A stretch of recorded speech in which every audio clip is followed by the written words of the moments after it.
So welcome to Jumbo IS and welcome to our lecture series called Daily MCQ Practice. In this lecture series, we cover a particular day's current affairs through a set of 4 to 5 MCQs. The idea behind this lecture series is that we want you to inculcate this habit of practicing MCQs on a daily basis. Because through this habit, you'll not only get to revise your current affairs, because these MCQs would be from current affairs, you'll also get the much needed MCQ practice. Because the thing is that 4 to 5 MCQs covered on a daily basis, practiced on a daily basis. Well, this might seem like little effort, but these 4 to 5 MCQs would add up to more than 1200 MCQs by the time you're ready for your next prelims examination. Okay, now 1200 MCQs is a lot and you will feel really confident about your current affairs portion while appearing for prelims examination. So make this lecture series a part of your daily routine. It should be a daily habit of yours. Alright, let's begin today's session with question number 1. Consider the following statements regarding the Union Territory of Ladakh.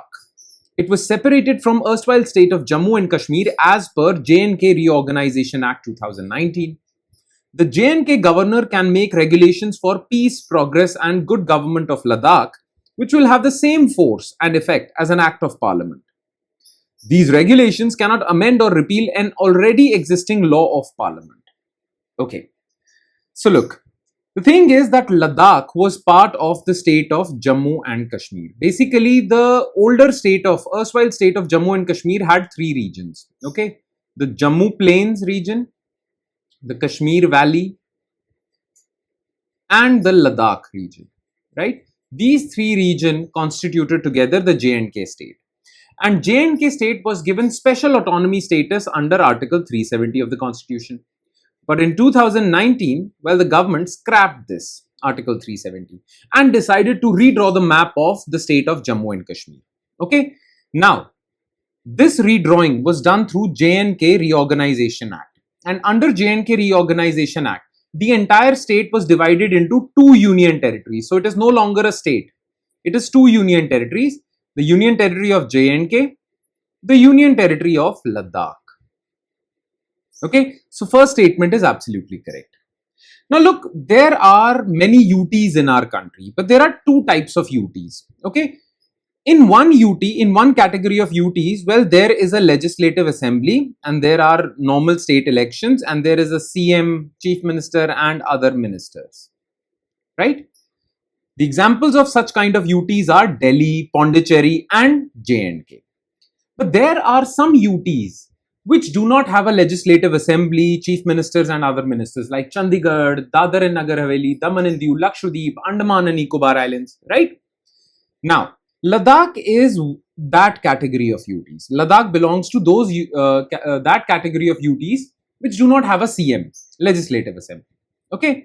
Now, all those UTs which do not have a legislative assembly or any local government, well, for them, the president,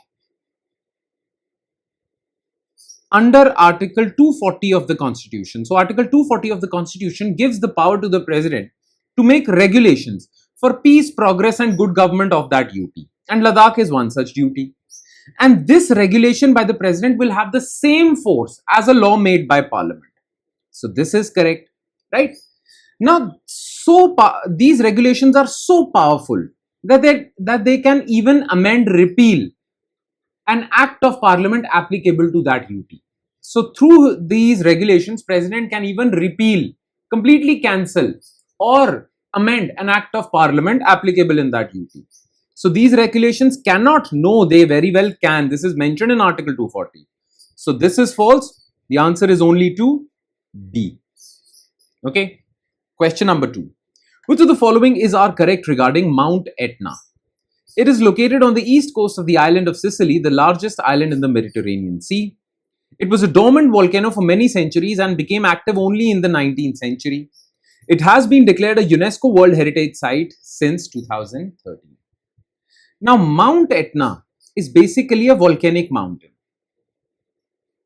right? And it is currently an active volcano. And it recently erupted, okay, like a few weeks back, okay, a few days back, this Mount Etna. Okay, so this is a volcanic mountain. It is a volcano that erupted. Okay, now this Mount Etna is found on the east coast of the island of Sicily. This island belongs to Italy, and it is the largest island in the Mediterranean Sea. Absolutely correct. Now, this island, or this site, Mount Etna site, it is so special that it has been declared a UNESCO World Heritage Site since 2013. And it is said, UNESCO says this, that this volcano has been active for around 500,000 years.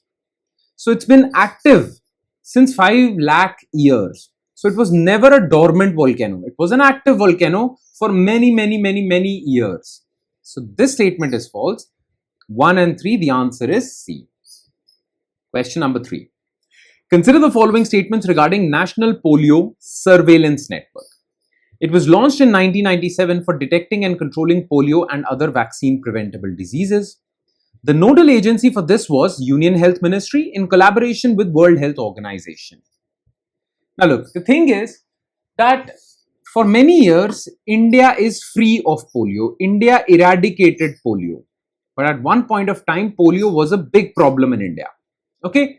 Now to do proper disease surveillance of polio, in 1997, Health Ministry launched National Polio Surveillance Network. It was a disease surveillance mechanism for detecting, controlling polio. Later, this program was expanded to cover other vaccine preventable diseases as well. So this is correct. Now, the nodal agency for this program is Union Health Ministry with WHO. This is also correct. Both these statements are correct. Clear? And next, last but not the least, which of the following statements are correct regarding thermophilic bacteria? These bacteria thrive in high temperatures ranging between 45 degrees Celsius to 80 degrees Celsius. The heat-resistant enzymes produced by these bacteria have useful applications in fermentation and polymerase chain reaction. Thermophilic bacteria are known to produce useful antibiotics. Okay, now look, there are many microorganisms in the world. Okay, bacteria is just one microorganism. Okay, fungus, fungi, virus, protozoa. There are so many microorganisms, right? Now, those microorganisms that survive in extremely high temperatures where normal life cannot survive, those microorganisms that survive in extremely high temperatures are known as thermophiles. Thermo means heat, right? So they are called thermophiles. And the bacteria that survive in these extremely high temperatures are known as thermophilic bacteria. Now, thermophilic bacteria are generally found in hot springs all over the world. Okay, because the temperatures in these hot water springs range between 45 to 80 degrees Celsius. So these bacteria thrive in high temperatures. Absolutely correct. Now, these bacteria are a little special. Okay, one special fact about these bacteria is that they themselves produce some antibiotics which can be used for creating medicines. These bacteria themselves produce antibiotics. Okay, so this is correct. Plus, these bacteria also produce heat-resistant enzymes. Those enzymes on which such high temperatures do not have any impact. Okay. Now, these enzymes can be used for fermentation process, and you know fermentation is used to produce alcohol and many other food products. Okay. So these enzymes can be used for fermentation. They can also be used for polymerase chain reaction, PCR. And you guys must remember PCR. You remember when there was COVID-19 pandemic and the test, the most famous test that was used to detect COVID-19 pandemic was called RT-PCR, right? So PCR in that stood for polymerase chain reaction. Okay. So for testing of diseases, these enzymes can be useful. So they have industrial applications as well, these enzymes. Plus they produce antibiotics. So they are very useful kind of bacteria, and further research needs to be done. In fact, India is doing such research. Okay. All three statements are correct. The answer is D. And with that, we conclude today's session. Thank you so much for watching, everyone. And I'm sure it has added value to your preparation. But I say this every time. It will add more value if you'll revise this lecture. Okay, and by revision, I mean spending another 5 to 10 minutes taking a look at written detailed solutions to each and every MCQ we just discussed. Now, these solutions are available in our notes, and these notes shall be shared on our Telegram channel. Now, where can you find our Telegram channel? Just below this video in the comment section, there is a link. Just click on that link and it will take you to our Telegram channel from where you can download these notes and do the necessary revision. On that note, I'll be signing off with the promise of seeing you again with another set of MCQs. Thank you, everyone.